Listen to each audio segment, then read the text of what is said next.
ஹே boys, இப்போ இன்ஸ்டாகிராமில் ரொம்ப ட்ரெண்டிங் இருக்குது. எந்த ஃபோட்டோஸ் எப்படி எடிட் பண்ணுறது அப்படிங்கிறத இந்த வீடியோவில் பார்க்கலாம். மறக்காம இந்த வீடியோக்கு லைக் பண்ணிக்கோங்க. இது எடிட் பண்ணுறதுக்கு தேவையான ஆப் வந்து பிக்சர் ப்ரோ வெர்ஷன், ஓகேங்களா? அது உங்களுக்கு தேவைன்னா என்ன மறக்காம ஃபாலோ பண்ணிட்டு கமெண்ட்டில் பிக்சர்னு டைப் பண்ணிடுங்க. டேரெக்டாக டவுன்லோட் லிங்க் கிடச்சிரும். ஓகே, பிக்சரோட இன்டர்ஃபேஸ் இந்த மாதிரி இருக்கும். இதில் எடிட் ஃபோட்டோ கொடுத்துட்டு உங்களுக்கு மேலே பார்த்தீங்கன்னா பேக்ரவுண்ட் அப்படின்னு சொல்லிட்டு ஒரு ஆப்ஷன் இருக்கும். இதில் வந்து ஒயிட் செலக்ட் பண்ணிக்கோங்க. ஓகேங்களா? ஒயிட் செலக்ட் பண்ணிட்டு இந்த மாதிரி கிராப் பண்ணிக்கோங்க. 4:5 ரேஷியோக்கு உங்களுக்கு என்ன ரேஷியோ வேணுமோ அந்த அளவுக்கு நீங்கள் வந்து கட் பண்ணி எடுத்துக்கோங்க. கட் பண்ணிட்டு தென் வந்து கீழே வந்து ஆட் ஃபோட்டோ ஆப்ஷன் இருக்கும். நீங்கள் வந்து ஒரு 2 ஃபோட்டோ மட்டும் செலக்ட் பண்ணி தென் வந்து ஃபோட்டோவை செலக்ட் பண்ணிட்டு இப்போ நான் கிராப் பண்ணி வைக்கிற மாதிரி நீங்களும் இதே சைஸுக்கு வந்து கிராப் பண்ணி ஃபோட்டோஸை வந்து ப்ராப்பராக செட் பண்ணிக்கோங்க. இப்போ வந்து இந்த மாதிரி 2 ஃபோட்டோஸும் கிராப் பண்ணி கரெக்டாக இப்போ நான் செட் பண்ணுற மாதிரி அலைன் பண்ணி உங்களுக்கு எந்த இடத்துல வேணும்னு நினைக்கிறீங்களோ அந்த இடத்துல வந்து ப்ளேஸ் பண்ணி வச்சு கீழே மேலேன்னு சொல்லிட்டு இந்த மாதிரி 2 ஃபோட்டோவுமே செட் பண்ணிக்கோங்க. தென் இந்த மாதிரி செட் பண்ணிக்கோங்க. செட் பண்ணிட்டு வந்து நீங்கள் கீழே ஆட் பண்ண ஃபோட்டோஸை வந்து இந்த மாதிரி ஜூம் பண்ணி வச்சுக்கோங்க. ஓகேங்களா? இந்த மாதிரி கொஞ்சம் கம்மியாக ஜூம் பண்ணி வச்சுக்கோங்க. உங்களுக்கு ஒயிட் பேக்ரவுண்ட் எந்த அளவுக்கு வேணுமோ அதை பார்த்துட்டு கரெக்டாக இந்த அளவுக்கு ஜூம் பண்ணி வச்சுக்கோங்க. ஜூம் பண்ணி வச்சுட்டு மேலே இருக்கிற ஃபஸ்ட்டு ஃபோட்டோவை செலக்ட் பண்ணிட்டு கீழே பார்த்தீங்கன்னா எஃபெக்ட்ஸ் ஆப்ஷன் இருக்கும்.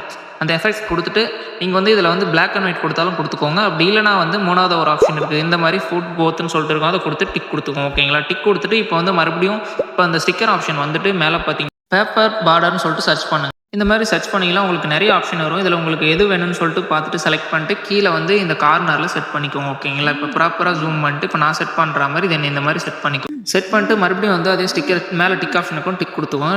மறுபடியும் ஸ்டிக்கர் ஆப்ஷன் வந்து ஃப்ளவர் ட்ரீன்னு சொல்லிட்டு சர்ச் பண்ணுங்க. தென் சர்ச் பண்ணதும் வந்து இந்த இமேஜ் வரும். ஓகேங்களா? இந்த இமேஜ் உங்களுக்கு எந்த இமேஜ் வேணும்னு சொல்லிட்டு பார்த்துட்டு செலக்ட் பண்ணிக்கோங்க. தென் நான் வந்து இதை ஆட் பண்ணுறேன். ஓகேங்களா? செலக்ட் பண்ணிட்டு இந்த சைடு வந்து கார்னரில் நீங்கள் செட் பண்ணிக்கோங்க. உங்களுக்கு எந்த அளவுக்கு வேணுமோ அந்த இடத்துல அந்த கார்னரில் செட் பண்ணிக்கோங்க. இந்த மாதிரி செலக்ட் பண்ணிட்டு மறுபடியும் ஆட் ஃபோட்டோ கொடுத்து இன்னொரு ஃபோட்டோ நீங்கள் கீழே ஆட் பண்ண ஃபோட்டோவே ஆட் பண்ணி அதை ஆட் பண்ணிட்டு பேக்ரவுண்ட் மட்டும் ரிமூவ் பர்ஜி கொடுத்து பேக்ரவுண்டை ரிமூவ் பண்ணி எடுத்துக்கோங்க. தென் ரிமூவ் பண்ணி எடுத்துட்டு இப்போ நான் செட் பண்ணிக்கிற மாதிரி செட் பண்ணிட்டு டிக் கொடுத்துருங்க. டெக்ஸ்ட் ஆப்ஷன் கொடுத்து உங்களுக்கு என்ன டெக்ஸ்ட் வேணுமோ அதை ஆட் பண்ணிக்கோங்க. இந்த மாதிரி டெக்ஸ்ட் ஆட் பண்ணிட்டு லேயரை கிளிக் பண்ணிட்டு அந்த ஃபோட்டோஸ் கீழே நீங்கள் ஆட் பண்ண ஃபோட்டோஸ் கீழே வந்து அதை செட் பண்ணிக்கோங்க. ஓகேங்களா? செட் பண்ணிட்டு டிக் கொடுத்துருங்க.